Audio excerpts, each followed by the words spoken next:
Hello! Today I'm going to be talking about the representation of the Wendigos within the 2015 game Until Dawn.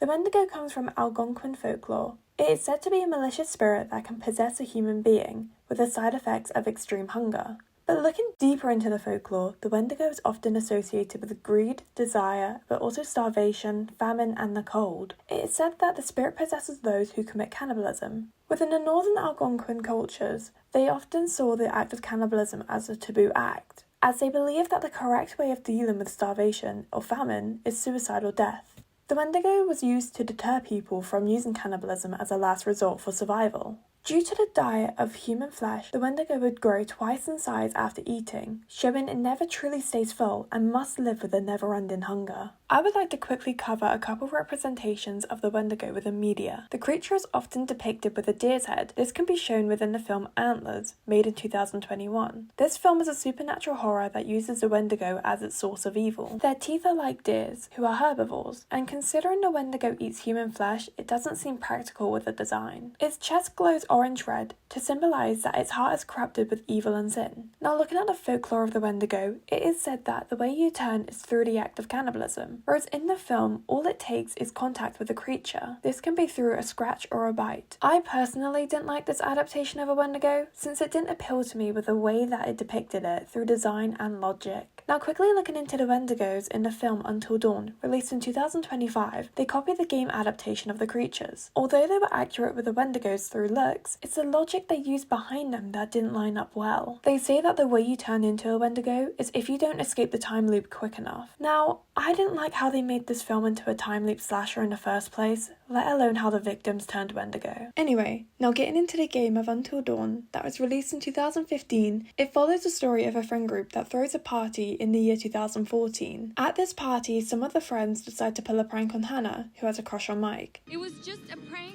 Han. After humiliating Hannah, she runs out the cabin due to embarrassment, to which her twin sister Beth follows. While the two are running away, they are secretly being followed by a Wendigo, who soon corners the two off a cliff and eventually to their deaths. A year later, in 2015, Josh, the brother of the twins, hosts a reunion back at the lodge from last year. As all the friends reunite, they go their own separate ways. Not only is a killer trying to attack them, but also the Wendigos that are roaming Blackwood Mountain. It was then revealed that Josh was the killer and it was all one big prank to get revenge on his missing sisters. It's also revealed that Hannah survived the fall from the cliffside in 2014 and turned Wendigo after a month of starvation, feeding on her sister's corpse to keep her alive. Now, I'm going to get into the backstory of the Blackwood Mountain. I'm going to mention the growth of the mines in the mountain, as well as the miners that disappeared within the early 1950s. Starting off, one of the tribes that lived on this mountain was named the Cree. They would often find ways to honour the mountain and the nature around it. With this, they would hunt for their food elsewhere, believing that misfortune would occur if they were to harm the animals on this land. The European explorers wanted to build mines within the mountains, since they can extract goods to make money. The year 1893 is when they started to evacuate the mountain, after finding traces of tin and radium, but this didn't exactly make them completely stopped, since they decided to dig deeper into the mountain. The Cree warned them not to, but they ignored this and carried on. The Europeans dug so deep into the mountain to the point where it cried out, and this is when the devilish spirit of the Wendigo was released upon the land and those who inhabit it. After the evacuation in the late 1800s, a group known as the Blasting Crew had established more mining operations in hope they can still gain more from the mountain. These operations lasted within the winters of 1951 to 1952. The group of men had ignored the weak structure of the mountain and continued on to mine, but this caused the mines to cave in, leaving 30 men trapped. They suffered from starvation for several weeks, to the point where many men were murdered and cannibalized within this time. When a rescue team came, they only found 12 men, as the rest were missing. The missing men were hidden within the archives, even though it was clear that the men ate them for survival. Soon after the men's rescue, they all started showing strange behavior patterns through psychological characteristics. This is when Jefferson Bragg, who is the owner of the sanatorium and the establisher of the Blackwood Hotel and Mines, took it into his own hands with getting the staff to observe and experiment on the miners' transformation. Soon after turning into Wendigos, they escaped the sanatorium, all while killing the staff on their way. This led to the building shutting down, as well as the Northwest Mines. Then, in 1997, the famous horror movie producer and director Bob Washington bought the Blackwood Mountain. Jack Fiddler had warned him not to, but Bob ignored his warnings and built the lodge as a getaway for his family. Then, in 2014, the Washington children held a party at the lodge with their friends, but Beth and Hannah would go missing that night, a year later their stories would be uncovered. Another topic I'd like to talk about is the character Jack Fiddler. The character of Jack Fiddler was based off the Wendigo hunter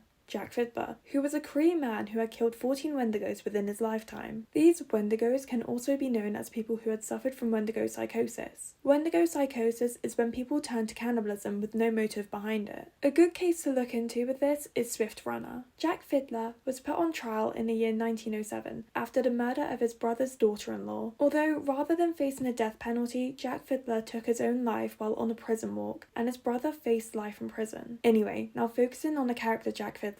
He is a Wendigo hunter who helps the friend group throughout the game. He carries around a flamethrower to fight against the Wendigos he encounters. Jack has been hunting these creatures all his life like his late grandfather, who was killed by a Wendigo within the late 1950s. Jack Fiddler also kept a journal about the Wendigos. It contained their weaknesses, transformations, origins, and characteristics. This journal helped the friend group to discover more on the creatures. Ashley read out that they often mimic their prey. It says that because the Wendigos are mutated from humans, when they hunt us, they know how to perfectly mimic their prey.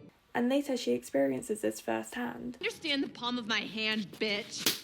Jack also left symbols around the mountain to keep it safe from the Wendigo. Such as in the caves, the symbol can be seen to ward off the spirits, essentially protecting the area. This symbol is a skull with antlers, which funny enough is how the media often interprets these creatures. Unfortunately, Jack Fiddler does die in this game, and there isn't anything you can do to prevent it either. Now, getting into the design of the Wendigo within the game, it is pretty accurate to its original folklore. The Wendigo is a human who had turned to cannibalism in a moment of survival. With this, they lost their humanity due to the spirit. Due to this, they have a disfigured structure of a human body. It is often taller and thinner, as if it had been stretched out. These creatures are also the embodiment of hunger, and this is how it is shown. In the game, they follow this depiction of Wendigos, creating them as tall beings with slender limbs. They also have a spinal disfiguration, which gives them the hunchback-like appearance, but it also allows the Wendigo to move around on all fours or two limbs with no trouble. This also allows the creatures to crawl along any surface alongside leaping to different areas very quickly. Although the Wendigo appears tall and skinny, they are very strong, and they can lift heavy objects with no struggle. In the report documents, it was noted that one of the Wendigos lifted 725 pounds in weights. Their strength all depends on how the Wendigo feeds. If they eat well, then they can be stronger. However, if they don't, then they'll be typically weaker. The Wendigo's teeth lengthen through size and grow sharper, making it easy to eat, attack, or kill their victims. This also gives them more of a canine appearance. Their nails also do the same, with growing longer and sharper, which helps them with hunting their prey. Looking at the Wendigo skin, it is pale as if they haven't seen the sun in a very long time. A little fun fact about the Wendigos within this game is that they can sweat acids that strengthen their outer coating. This makes their skin rough as if it's a strong armour, and the only thing that can physically damage their coating is from fire or an explosion. This makes them very vulnerable and it allows them to be killed in the very moment. The Wendigo's intelligence partially comes from their former life as a human. With this, they use clever tricks on their prey. One example is Hannah throwing Jess's phone through the window. She knew that Jess would be mad and confront whatever is outside. Another time is when Hannah cut the support lines to the fire tower that contained Emily and Matt. The Wendigo also mimics their prey's voice to lure others in, like in the cave, where Ashley or Chris can hear Jess crying for help.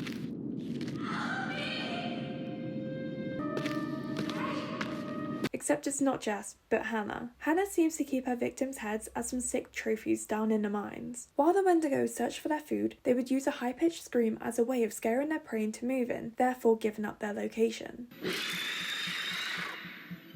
Looking at all of this, I love the game's attention to detail with the creatures and the folklore behind it. It remains accurate to the original telling of a Wendigo, but it also has its own backstory within the game, telling us the history of Blackwood Mountain. I will admit that I found the research really fun to look into, and I wanted to share since it's very interesting to find out.